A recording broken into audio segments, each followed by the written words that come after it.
Schizophrenic Synopsis. My name is James, and this is week 7. So myself and Rob from Georgia, we have Rob Zombie. Yep, that's right. We decided to take a look at films of Rob Zombie.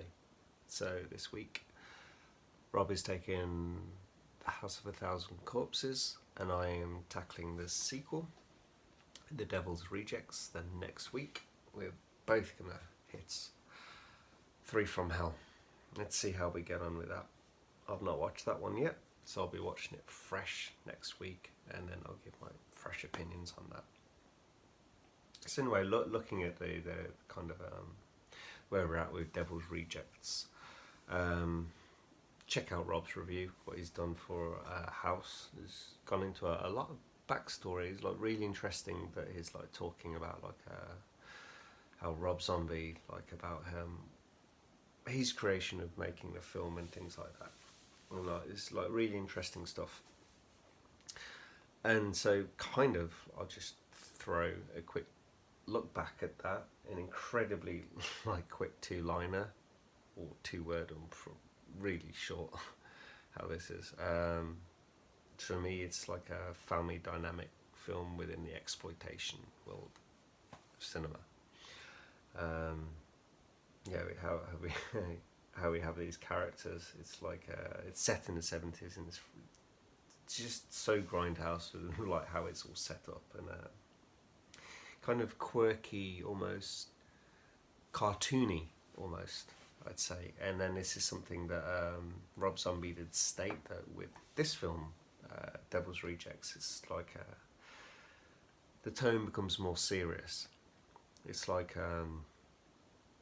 he's able to flesh out his film more in this one, and it's like to the point where it's not even perfect continuity. It's like this is almost a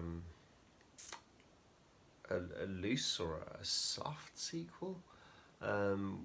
What I mean by that is like say Otis, for example, the shift in his character, it's quite noticeable. And it's like Rob Zombie was talking and mentioned in interviews that this was something that he needed to do. He needed to do to progress this film in the direction that he wanted to take it. So I mean, hats off to him. He did it in a really good way. Like I said, it's almost like it's playful, the first film, and on how it's done. It's yeah, there's harshness, but the brutal reality of this one, it's like you see that tonal shift. And yeah, this becomes the family dynamic exploitation film, where kind of exploitation western this one. It really has that kind of like feel, and the whole theme of like how it's built, especially with Sheriff Rydell. Amateur edit.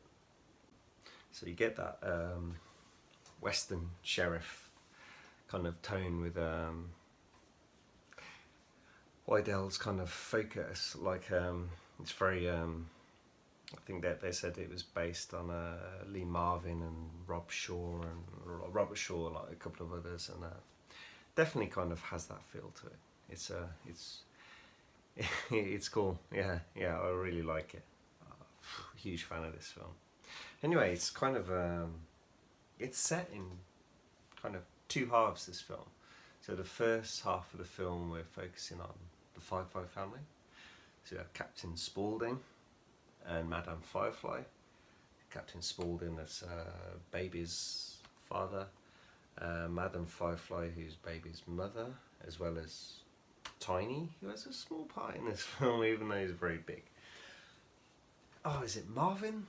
There's another son that gets killed. That leads to her being captured because she's like mourning over him when the house is raided, but I'll get into that in a moment. And the infamous Otis, who's not actually part of the family, he's actually a drifter. Yeah, he's no part of the family, he's just not by blood anyway. So that's kind of your first half of the film, and our second half of the film is very much based on Sheriff Rydell. And it's kind of like, so the first half, like I said, we're following this family, So the family, they're raided by the police for like these. Basically, they're being raided to be wiped out, to be killed. This Sheriff Whitehall with his deputies and all these other law enforcement officers, they're going basically to kill and wipe out the family. That's kind of what happens. Well, you've got Spaulding that lives somewhere else, but then it's like a Madam Firefly, Baby, pretty sure it's Marvin, his name, and Otis, and then there's a big shootout. Otis and Baby escape. Madam Firefly and is captured, and Marvin is killed.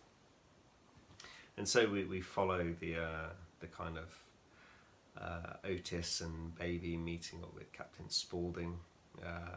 He's great. Like in the first film, he's very he's playing on this his clown character of what he is, and it's kind of throughout the film he's they clown more or less. And in this one, he flips between like the clown and then the dad. Screwed up dad. But it's really fun. Like he hijacks this car at the start, and hijacks PJ Souls. It's her car, and he's very much clown character. It's pretty cool, and they kind of meet up in this hotel. But this where they meet up, so it's like Otis and Baby. They basically kind of kidnap this band. There's this like these like band and their families, and subject them to like sort of torture and death. Basically, like two of them get taken out to find with Otis to find some guns that he had buried, and he ends up killing those in a pretty horrific way, clubbing one to death and another one cutting their face off. And the wives are left with like Baby after they've been like assaulted. This bit like the mother. No, sorry, the older woman. She gets assaulted and eventually shot. And the one last woman, she kind of so the roadie gets shot as well. So I wasn't going to get into this much detail, but getting dragged into it. And anyway, the one escapes and gets run out the door, and Spaulding's there, catches her, and then Otis comes back, puts his face on her, the husband that he cut off, so puts the husband's face on hers, and then she's just left there, and the cleaner finds her. Oh, shit goes crazy, and she runs off screaming and gets splattered by a truck. It's a pretty epic scene. But this is also like coupled at the same time where we have Wydell, and he has Madame Firefly, and then he's going through, it's like they have all this kind of evidence against them, and it comes to light that the missing brother, his missing brother, was killed by the family, and this flicks a switch inside him, and it becomes a tale of revenge for him. He's a very religious man, but his views get warped by the evil of this family, and he ends up believing he's the righteous man, and that his right of what he should do is basically just wipe out and kill this family. And he starts by killing her in the police station, and they're trying to track them down. He actually gets in the help of these two really dodgy bounty hunters to try and track them down, which they actually eventually do. So Captain Spaulding, Otis and Baby have gone on to Ken Forhey. He's in this, I can't remember the character's name, but he basically owns a brothel. But he kind of, he shops them. Or he gives them up really easy. I can't remember how it is now, but anyway, they get a bit of a beating, and then they get the bounty hunters take them back to Wydell, who kind of tortures them. He kind of inflicts on them what they did to others many times, like is electrocuting them, is stapling them, is hammering them into their chair and all stuff like that. And yeah, you get this kind of really like epic showdown at the end. It's kind of like their vulnerabilities come to the fold, where it's like they had no personable kind of view there. It's just like this funny evil with like how they are. Like nothing was serious. It's all fucking weird and screwed up, and this kind of morality comes into it at the end on how they are, and faced with this kind of righteous man who's going to extinguish their lives and stuff like that.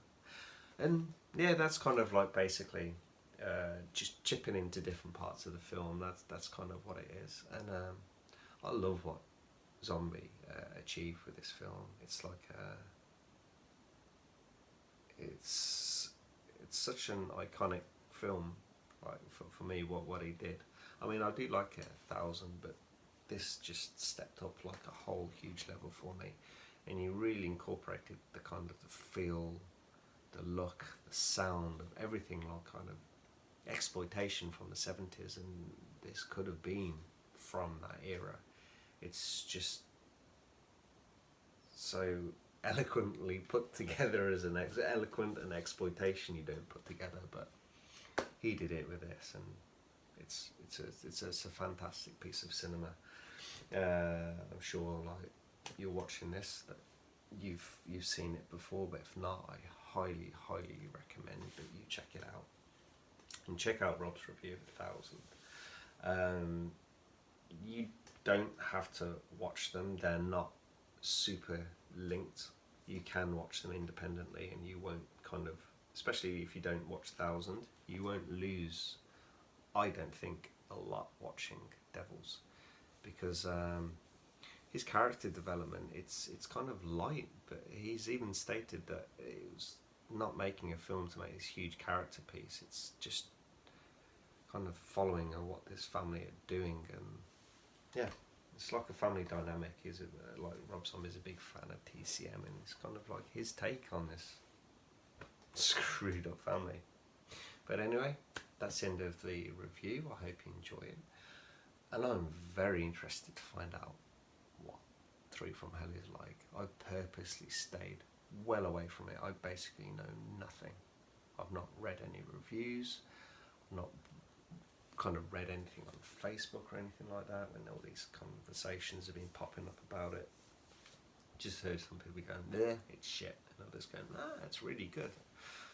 So, well, you'll pick up next week what myself and Rob think of this. Anyway, hope you enjoyed this review, and I'll catch you guys later. Bye bye.